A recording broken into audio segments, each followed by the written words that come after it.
स्वागत है आप सभी का। नमस्कार, आप देख रहे हैं आज की खबर। मैं हूं आपके साथ अमृता चौरसिया और आइए बुलेटिन की शुरुआत करते हैं सुर्खियों के साथ। देश में कोविड के दैनिक मामलों में 10% से ज्यादा का इजाफा। कोविड-19 के 37,379 नए मामले। फ्रांस में मिला कोरोना का एक और वेरिएंट IHU ओमिक्रॉन से भी ज्यादा संक्रामक।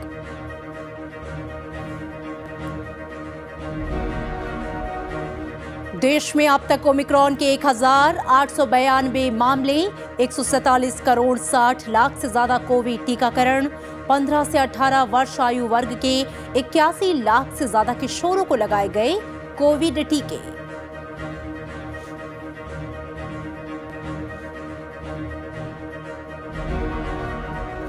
प्रधानमंत्री का पूर्वोत्तर को तोहफा। अगरतला में महाराजा बीर बिक्रम हवाई अड्डे के एकीकृत टर्मिनल भवन का किया उद्घाटन। मणिपुर के लिए 22 विकास परियोजनाओं की सौगात। पूर्वोत्तर के लिए एक्ट ईस्ट का संकल्प।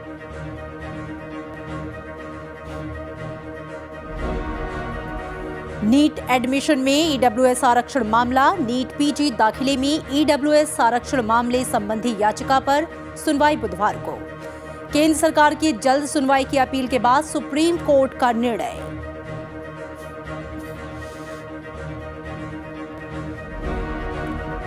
और जम्मू कश्मीर में ताजा बर्फबारी और कम विजिबिलिटी के कारण अब तक 16 उड़ानें रद्द।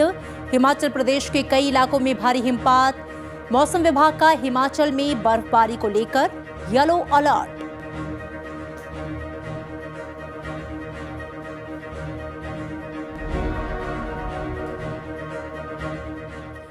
और आइए अब खबरों पर नजर विस्तार से। देश में कोरोना वायरस के दैनिक मामलों में लगातार इजाफा हो रहा है।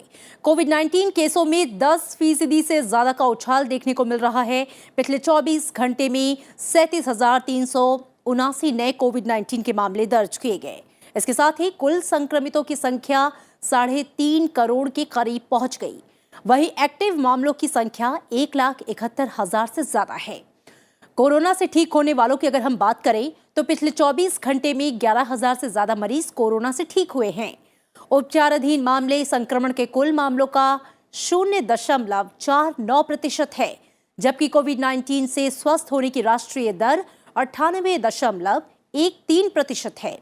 संक्रमण की दैनिक दर 3.24% और साप्ताहिक दर 2.05% दर्ज की गई। देश में अब तक कुल 3 करोड़ 43 लाख से ज्यादा लोग संक्रमण मुक्त हो चुके हैं और कोविड-19 से मृत्यु की दर 1.38% है। आंकड़ों की अगर हम बात करें तो 29 दिसंबर से 4 जनवरी तक कुल 16,570 नए मामले दर्ज किए गए। वहीं 22 दिसंबर से 28 दिसंबर तक ये आंकड़ा 47,527 था। वहीं 1 जनवरी से को 22,000 से ज्यादा, जबकि 2 जनवरी को 17,553 और 3 जनवरी को 33,750 नए मामले दर्ज किए गए थे।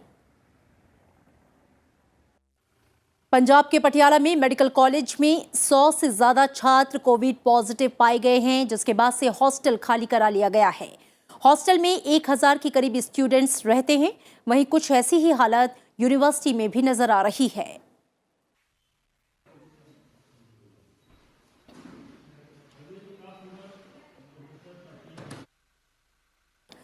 देश के 23 राज्यों और केंद्र शासित प्रदेशों से कोरोना वायरस के नए स्वरूप ओमिक्रॉन के अब तक 1,892 मामले सामने आ चुके हैं, जिनमें से 766 लोग संक्रमण मुक्त हो चुके हैं।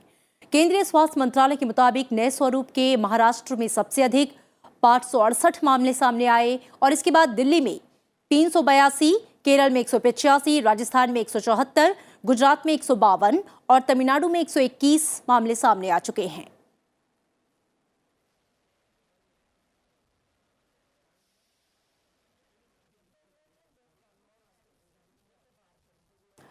कोविड के बढ़ते मामलों के बीच देश में कोविड टीकाकरण अभियान भी तेजी से जारी है। राष्ट्रव्यापी कोविड टीकाकरण अभियान के तहत देश में 147 करोड़ 60 लाख से अधिक टीके लगाए जा चुके हैं। स्वास्थ्य मंत्रालय के मुताबिक कल 99,27,000 से अधिक टीके लगाए गए। वहीं अब तक 15 से 18 वर्ष आयु वर्ग के बच्चों को 81 लाख से ज्यादा टीके लगाए जा चुके हैं। 18 साल के बच्चों में कोविड टीकाकरण को लेकर बच्चों और उनके माता पिता में उत्साह देखने को मिल रहा है। टीकाकरण के पहले दिन ही कल 42 लाख बच्चों को टीके लगे। अगले 3 हफ्ते में सारे बच्चे इस उम्र को उनको टीका लगाया जा सकेगा। इसके अलावा करीब 55 लाख बच्चों ने अपना रजिस्ट्रेशन भी कराया है।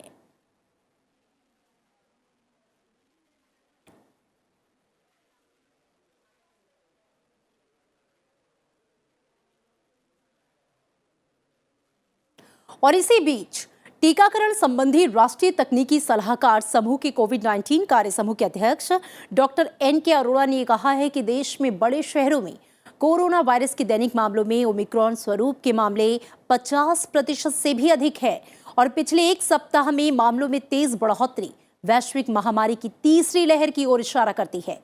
जैसा कि कई देशों में यह देखा जा रहा है, बड़े शहरों और आसपास के इलाकों में दैनिक मामलों में वायरस के नए स्वरूप के मामले 50% से भी अधिक है। हालांकि उन्होंने जोर देकर कहा है कि लोगों को घबराने की जरूरत नहीं है। देश में 90% से अधिक वयस्कों को कोविड-19 रोधी कम से कम एक टीका लग चुका है और 65% लोगों को पूर्ण टीकाकरण उनका हो चुका है।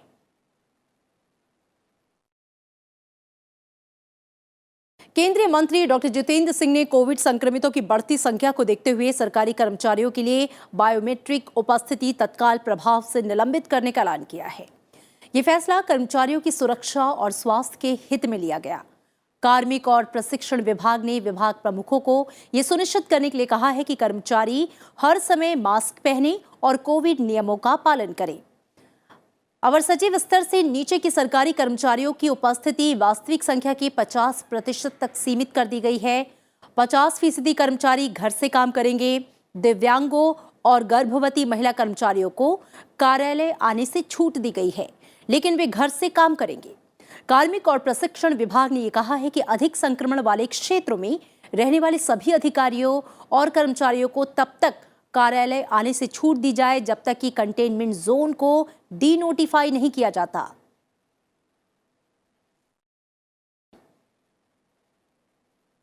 और इधर 2000 लोगों को ला रही क्रूज शिप में 66 लोगों के कोरोना पॉजिटिव पाए जाने के बाद क्रूज को गोवा पोर्ट से मुंबई लौटा दिया गया।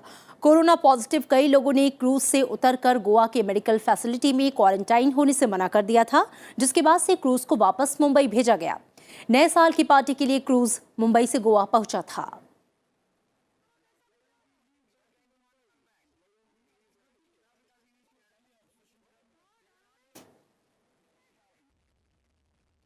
दिल्ली में नाइट कर्फ्यू के बाद अब वीकेंड कर्फ्यू लगा दिया गया है। डीडीएमए की बैठक के बाद दिल्ली के उप मुख्यमंत्री मनीष सिसोदिया ने शनिवार और रविवार को वीकेंड कर्फ्यू लगाने की घोषणा की। सभी सरकारी दफ्तरों में जरूरी सेवाओं को छोड़कर बाकी कर्मचारियों को ऑनलाइन या वर्क फ्रॉम कराया जाएगा। प्राइवेट दफ्तर भी 50% की क्षमता के साथ काम करेंगे। दिल्ली में बसें और मेट्रो पूरी क्षमता के साथ चलेंगी, लेकिन बसों और मेट्रो में बिना मास्क के लोगों को प्रवेश नहीं दिया जाएगा। इधर झारखंड सरकार ने राज्य में बढ़ते कोविड संक्रमण को देखते हुए आज से कई पाबंदियां लगाई हैं। आज से सभी स्कूल, कॉलेज और शैक्षणिक संस्थानों को बंद कर दिया गया है। वहीं जिम, स्टेडियम, सलून, चिड़ियाघर, पार्क और सार्वजनिक स्थलों को इस महीने की 15 तारीख तक बंद करने की घोषणा की गई है। 50% कर्मचारियों के साथ केवल प्रशासनिक गतिविधियों की अनुमति है। सरकारी और निजी कार्यालयों को भी 50% क्षमता के साथ काम करने और वर्क फ्रॉम होम को बढ़ावा देने के लिए कहा गया है। पंजाब सरकार ने भी रात्रिकालीन कर्फ्यू लगाने, शैक्षणिक संस्थानों को बंद करने और सिनेमाघरों को 50% क्षमता के साथ संचालित करने का फैसला किया है। शहरों और कस्बों में रात 10 बजे से सुबह 5 बजे तक गैर जरूरी गतिविधियों के लिए आवाजाही प्रतिबंधित रहेगी।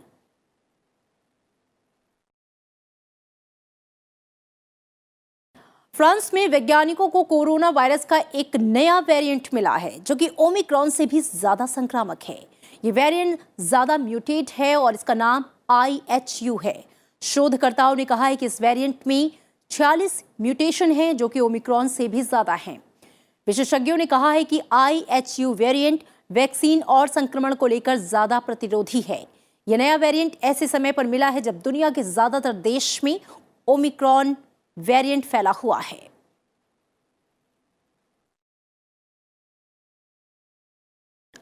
प्रधानमंत्री नरेंद्र मोदी ने त्रिपुरा के अगरतला में महाराजा बीर विक्रम हवाई अड्डे के नए एकीकृत टर्मिनल भवन का उद्घाटन किया। लगभग 450 करोड़ की लागत से तैयार एयरपोर्ट टर्मिनल 30,000 वर्ग मीटर में फैला हुआ है। उद्घाटन समारोह को संबोधित करते हुए प्रधानमंत्री ने विपक्षी दलों पर निशाना साधते हुए कहा कि पहले जो यहां सरकारें थीं, उसमें त्रिपुरा के विकास का न विजन था, न ही उनकी नीयत थी। गरीबी और पिछड़ेपन को त्रिपुरा के भाग्य के साथ चिपका दिया गया था। न विजन था और न ही उसकी नीयत थी। गरीबी और पिछड़ेपन को त्रिपुरा के भाग्य के साथ चिपका दिया गया था। इस स्थिति को बदलने के लिए ही मैंने त्रिपुरा के लोगों को हीरा का आश्वासन दिया था।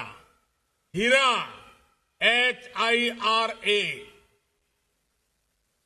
H से हाईवे, I से इंटरनेट वे, R से रेलवेज और A से एयरवेज। इस मौके पर प्रधानमंत्री ने नई शिक्षा नीति का भी जिक्र किया। उन्होंने कहा कि त्रिपुरा के विद्यार्थियों को अब मिशन 100 विद्या ज्योति अभियान से भी मदद मिलने वाली है। इससे राज्य के छात्रों को स्थानीय भाषा में पढ़ाई करने में आसानी होगी।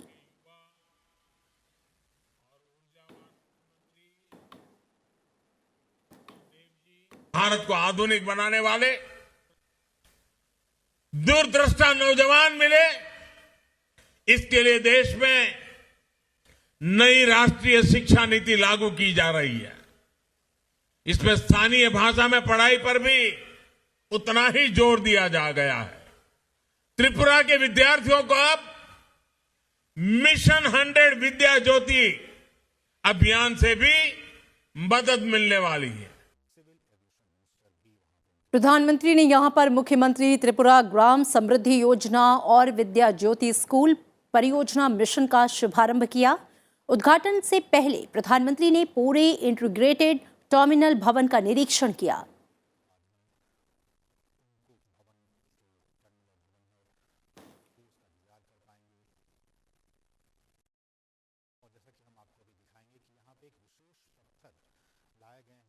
और इससे पहले प्रधानमंत्री नरेंद्र मोदी ने मणिपुर की राजधानी इम्फाल में 4,800 करोड़ रुपए से ज्यादा की 22 परियोजनाओं का उद्घाटन और शिलान्यास किया।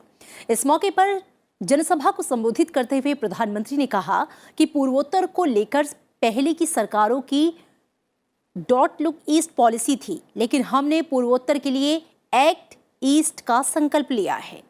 पूर्वोत्तर अब भारत के विकास का गेटवे बन रहा है। उन्होंने कहा कि कुछ लोग सत्ता पाने के लिए मणिपुर को फिर से अस्थिर करना चाहते हैं, लेकिन मणिपुर के लोग इन्हें पहचान चुके हैं।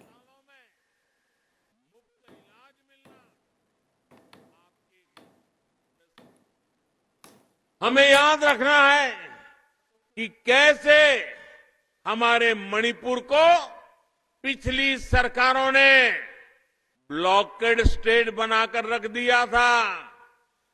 पहले की सरकारों द्वारा हिल और वैली के बीच राजनीतिक फायदे के लिए खाई खोदने का काम किया गया। हमें याद रखना है कि लोगों के बीच दूरियां बढ़ाने कैसे कैसे षड्यंत्र किए जाते थे। प्रधानमंत्री ने कहा कि ईश्वर ने इस क्षेत्र को इतने प्राकृतिक संसाधन दिए हैं, पूर्वोत्तर की इन संभावनाओं पर अब काम हो रहा है। उन्होंने कहा कि मणिपुर देश के लिए एक से एक नायाब रत्न देने वाला राज्य रहा है। यहाँ के युवाओं और विशेषकर मणिपुर की बेटियों ने पूरी दुनिया में देश का सिर ऊंचा किया है। मणिपुर देश के लिए एक से एक नायाब रत्न देने वाला राज्य रहा है। यहां के युवाओं ने और विशेषकर मणिपुर की बेटियों ने पूरी दुनिया में भारत का झंडा उठाया है, गर्व से देश का सर ऊंचा किया है। प्रधानमंत्री ने मणिपुर में 1,850 करोड़ रुपए लागत वाली 13 परियोजनाओं का उद्घाटन किया और लगभग 2,950 करोड़ रुपए लागत वाली 9 परियोजनाओं की आधारशिला रखी।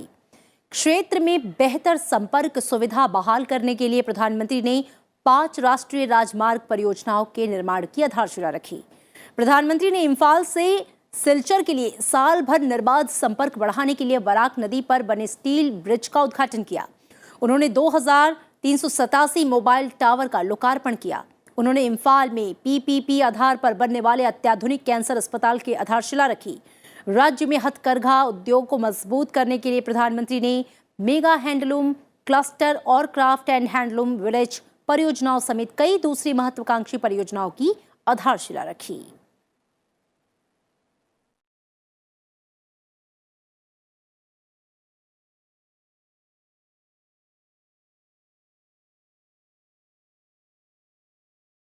नजर राज्यों से जुड़ी खबरों पर।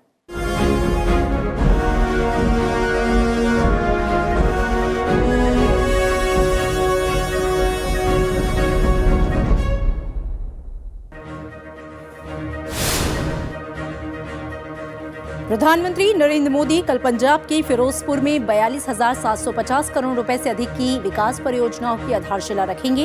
इन परियोजनाओं में दिल्ली अमृतसर कटरा एक्सप्रेसवे, फिरोजपुर में पीजीआई सैटेलाइट सेंटर और कपूरथला और होशियारपुर में 2 नए मेडिकल कॉलेज शामिल हैं।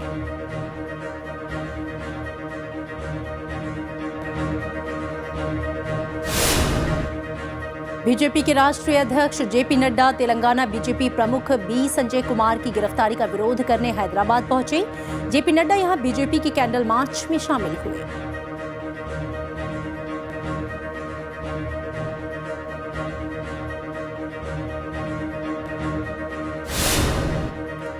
आंध्र प्रदेश के मुख्यमंत्री वाईएस जगनमोहन रेड्डी ने आज केंद्रीय मंत्री नितिन गडकरी से मुलाकात की। इस दौरान उन्होंने राज्य में 6 लेन की एक सड़क सहित कई सड़क परियोजनाओं को मंजूरी देने की मांग की।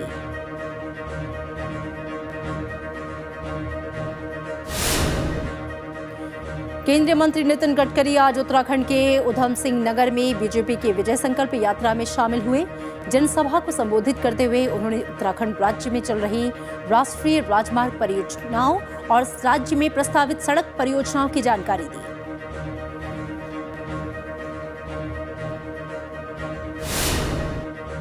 मुख्यमंत्री योगी आदित्यनाथ ने आज अलीगढ़ को 7,255 करोड़ रुपए के विकास कार्यों की सौगात दी।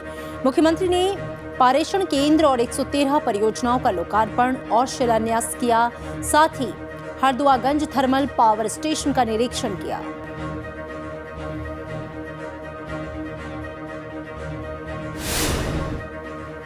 तमिलनाडु के मुख्यमंत्री एमके स्टालिन ने आज विशेष पोंगल पैकेज की शुरुआत की। इसके तहत 20 सामान दिए जा रहे हैं। इसका फायदा 2.25 करोड़ राशन कार्ड धारकों और पुनर्वास शिविरों में रहने वाले श्रीलंकाई तमिलों को होगा।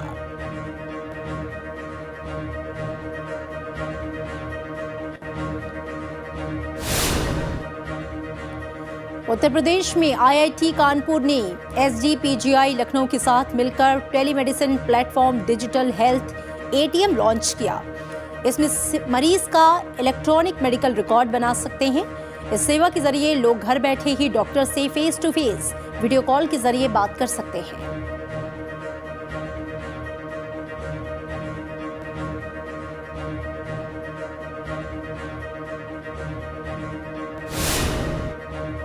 देश में तीसरी लहर की संभावना के बीच उत्तर प्रदेश के वाराणसी में कोविड कमांड सेंटर एक्टिव हो गया है। पूरे क्षेत्र में निगरानी रखी जा रही है। साथ ही यहां से लोगों को दवाइयां और किट दी जा रही है।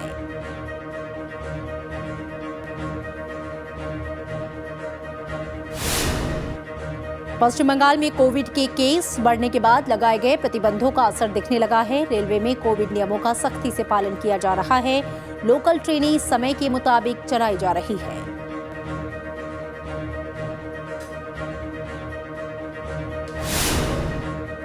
बिहार में घने कोहरे और सर्द हवाओं ने लोगों की परेशानी बढ़ा दी है। सामान्य जनजीवन पूरी तरह से अस्त व्यस्त हो गया है। लोग लाइट जलाकर गाड़ियां चला रहे हैं। यहां अगले 3 दिनों तक शीतलहर की संभावना है।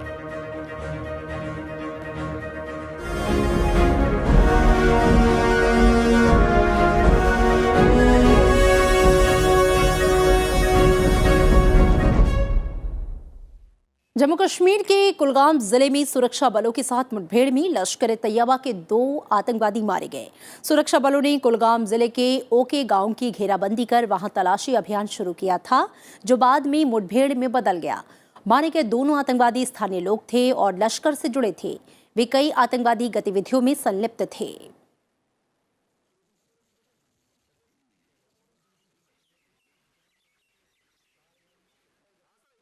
सुप्रीम कोर्ट नीट पीजी दाखिले के संबंध में आर्थिक रूप से कमजोर वर्ग के लिए आरक्षण के मामले संबंधी याचिका पर बुधवार को सुनवाई करने पर सहमत हो गया है। केंद्र ने न्यायालय में इस मामले की तत्काल सुनवाई किए जाने का आग्रह किया था। पीठ ने केंद्र की ओर से अदालत में पेश हुए सॉलिसिटर जनरल तुषार मेहता के उन अभिवेदनों पर गौर किया कि ये मामला स्नातकोत्तर चिकित्सीय पाठ्यक्रमों में दाखिले से जुड़ा है और छात्रों को मुश्किलों का सामना करना पड़ रहा है। ईडब्ल्यूसी आरक्षण तय करने के मापदंड पर पुनर्विचार केंद्र के फैसले के कारण नीट पीजी की काउंसलिंग स्थगित कर दी गई थी।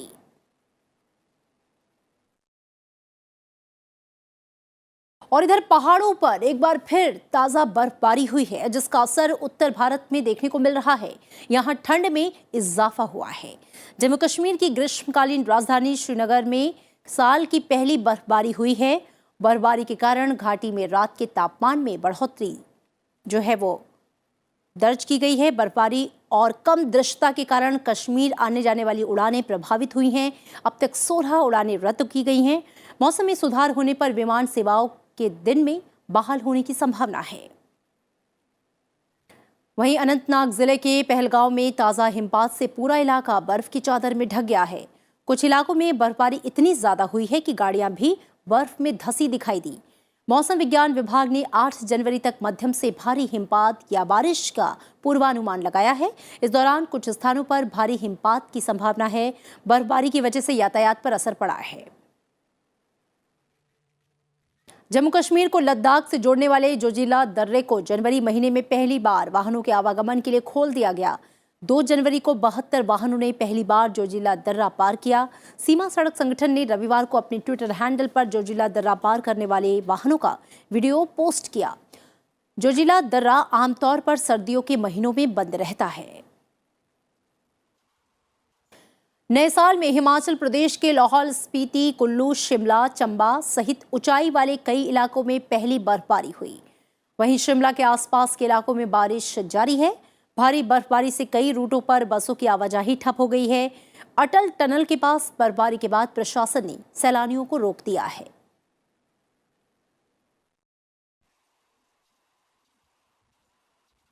और अब खबर खेल से जुड़ी हुई। जोहानिसबर्ग टेस्ट के दूसरे दिन टीम इंडिया अपनी दूसरी पारी खेल रही है। इससे पहले 3 टेस्ट मैच की सीरीज के दूसरे टेस्ट में दक्षिण अफ्रीका ने पहली पारी में 229 रन बनाए और पहली पारी के आधार पर 27 रन की बढ़त हासिल की। टीम इंडिया की तरफ से शार्दुल ठाकुर ने करियर का श्रेष्ठ प्रदर्शन करते हुए 61 रन देकर 7 विकेट झटके। टेस्ट मैच के पहले दिन टीम इंडिया पहली पारी में 202 रनों पर सिमट गई थी।